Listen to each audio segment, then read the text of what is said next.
ئیبن عەرەبی قوتبی مەیدانی عشق و ئەوین و عیرفان. ئیبن عەرەبی کێ بوو؟ ئایا فتوای بە کافردانی لە چیەوە سەرچاوەی گرتووە؟ ئایا فیرعەون باوەڕدار بوو؟ ئایا خراپە لە دەرەوەی دەسەڵاتی خودایە؟ توێژەرانی بواری زمانەوانی باوەڕیان وایە دوو جۆر لە زمان لە پەیوەست بە مرۆڤەکانەوە بوونی هەیە. یەکەم ئەو زمانەی لەگەڵ خۆت پێی دەدوێیت. ئەم جۆرە لە زمان هەموو کەس ناتوانێت لێی تێبگات مەگەر لە هەمان دۆخ و حاڵی تۆدا بێت. دووەم ئەو زمانەی لەگەڵ خەڵک پێی دەدوێیت. ئەم زمانە تێگەیشتنی ئاسانە چونکە بێ کۆد و گرێیە و مەبەست لە دەربڕینی تێگەیاندنی بەرامبەرە. ئەوەی کە دەبێتە هۆی کێشە بۆ عیرفان و فەیلسوف و بەشێک لە بیریاران قسەکانیانە لە ئاستی دوانیان لەگەڵ خۆیان. هەر ئەمەوا ئەکات بەشێک لە خەڵک بەهۆی نەگەیشتنە ئەو دۆخەی ئەوان ناتوانێت لێیان تێبگات.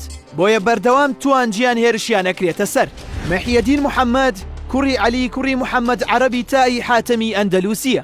ساڵی 1965 زاینی لەدایک بووە. دوای مردنی باوکی ئەرکی خێزانەکەیانی کەوتۆتە سەرشان. ئیبن عەرەبی لە سەردەمێکە خەریکی ژیان کردت بوو کە گفتوگۆی قوڵی فکری و فەلسەفی و ئاینی لە ئارادا بوو. جیهانی ئیسلامی لەو کاتەدا خۆی لە بابەتی بچووک نەدەدا بەڵکو خەریکی مناقەشاتی گەورە بوو لەسەر بابەتی وجودیەکان. تەنانەت لەو کاتەدا ئیبن ڕوشەت فەیلسوفی ئیسلامی قبوڵکراوێکی جیهانی بوو کە بتوانێت لەسەر ئەرستۆ قسە بکات. لایەنێکی تری گفتوگۆی ئەو کات ئاین بوو. ئیبن عەرەبی لەو سەردەمەدا دێت کە ئاستی زمان قوڵە و تێگەیشتنیشی باڵا. ڕووکەشگەرە توانای ڕێکردنیان نەبوو لەگەڵ ئەو شەپۆلە معریفیە. هەرەمە ئەبێتە هۆکارێک ئیبن عەرەبی تەواوی ئەو بابەتانەی لەو کاتەدا هەبوون لە خۆیدا کۆ بکاتەوە. ئەمە بووە هۆکارێک کە زمانی ئیبن عەرەبی هێندە پڕکۆد و پڕ ئاماژە و جەوهەری بێ بەشێکی زۆری خەڵک تەنانەت پیاوانی ئاینی لە باوەڕەکەی تێنەگەن و حکمی کافربوونی بەسەردا بدەن. بەشێک لە تێڕوانینە عیرفانیەکانی ئیبن عەرەبی. یەکەم یەکێتی ئاینەکان. ئیبن عەرەبی بڕوای وابوو ئاینەکان لە شکڵدا جیاوازن بەڵام لە جەوهەر و ناوەڕۆکدا هەمویان بە دەوری خودادا دەسوڕێنەوە. ئەوەی گرنگە ئامانجەکەیە کە خودایە نەک ڕێبازەکە چونکە جیاوازی و زۆری دژایەتی نییە. وەک چۆن دار چەندان لقی پێوەیە و قەدێک هەمویانی ڕاگرتووە ئاینەکانیش بە هەمان شێوەن. دووەم یەکێتی بوون. ئیبن عەرەبی باوەڕی وابوو ناکرێت ئێمە خوددا بە بەدیهێنەر و دروستکەری شتەکان بزانین بەڵام دروستکراوەکانی لە خاریج و دەرەوەی خۆی ئاماژە بکەین. بوونیەت و هێزی خوددا لە تەواوی شتەکاندا هەیە. هەر شتێک کە تۆ دەیبینی بەشێک لە خودای تێدایە. بەو واتایەی بەشێک لە دەسەڵاتی خودای تێدایە. هەر گومانێک کە مرۆڤ بیبات بەوەی شتێک هەیە لە دەرەوەی دەسەڵاتی خوددا ئەوە بچووکردنەوەی خودایە و کوفری کردووە. سێەم چاکە و خراپە هەردوو لا خۆشەویستن لای خوددا.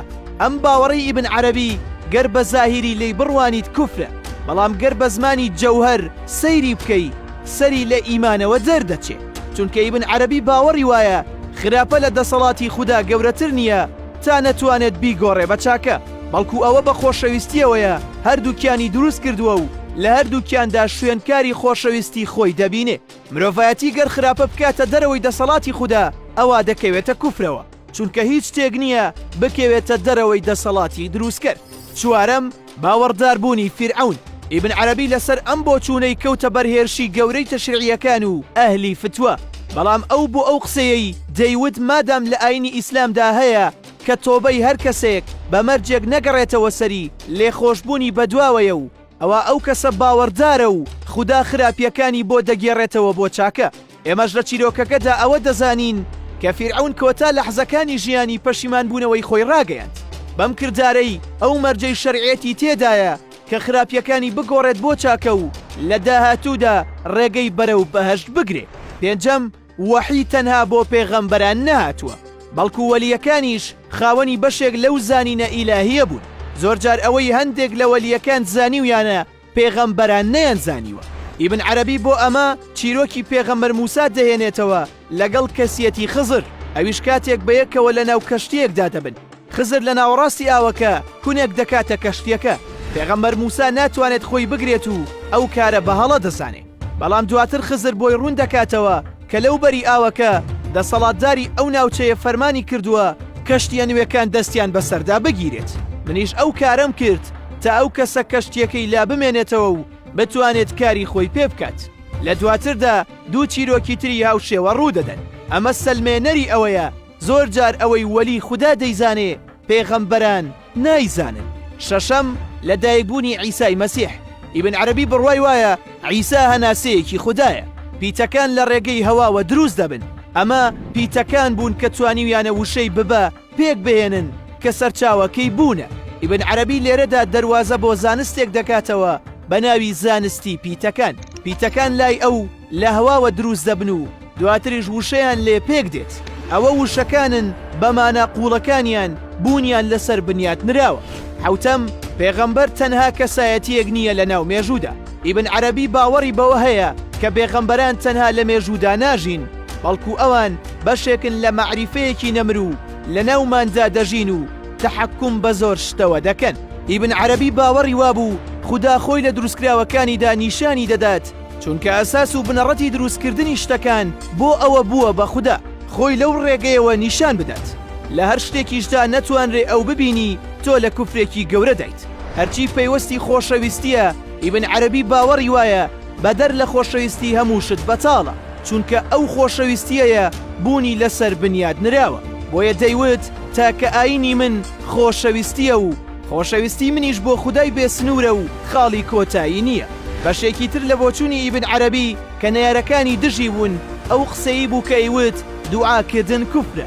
ئیبن عەرەبی لەو قسەیدا باوەڕی وابوو خوددا چاکەی ڕەهایە، بۆیە پێویست ناکات تۆ لە کردنی چاکەدا داوای قبوڵ بوون بکەیت، چونکە تۆ لەو کاتەدا گومان لە خوددا دەکەی کە چاکە وەرگرێت و ئەمەش کوفرە، چونکە خوددا بێشک چاکە وەردەگرێ گەر تۆ نەشپاڕیتەوە. توێژەران و زانایان باوەڕیان وایە سەرچاوی بە کافردانانی ئیبن عەرەبی تێنەگەیشتنیانە لەو زمانەی ئەو کە پڕیەتی لە کۆت. بۆکردنەوەی ئەو کۆدانە تۆ ناچاری ڕواڵەت جێبهێڵیت و بەرەو جەوهەر و ناوەڕۆک بڕۆی. گەر سیمای شتەکان گرنگ بە ئەوە پێغەمبەری ئیسلام نەیدەفەرموو نیەت لە کردارەکانتاندا گرنگە. هەروەها خوددا لە قورئاندا نەیدەفەرموو سەیری شێوەتان ناکەم و لە دڵتان دەڕوانم. ئیبن عەرەبی ساڵی 1240 زاینی وەفات دەکات.